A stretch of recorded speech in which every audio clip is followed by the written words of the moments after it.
ఈ మిరపకాయలు బాగా ఎండాలని ఇంటి చుట్టూ ప్రదక్షిణ చేయించాను. గుడికెళ్ళి నేను ప్రదక్షిణ చేసినా బాగుండేది.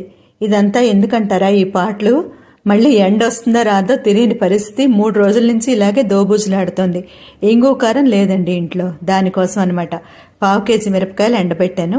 దానికి 100 గ్రాముల జీలకర్ర కొలత అయితే. నేనైతే కొలత కొలవలేదు, చిన్న గ్లాసుని అంచనాగా వేశానమాట. అలాగే ఉప్పు కూడా జీలకర్ర తీసుకున్న గ్లాస్ తోటే వేసాను. ఉప్పు చూసుకొని వేసుకోవచ్చు. ఇంగు మస్ట్ అండి. ఇంగువ ఏంటంటే నేను చూపించిన స్పూన్ తోటి 5.5-6 స్పూన్స్ ఇంగువ వేసాను.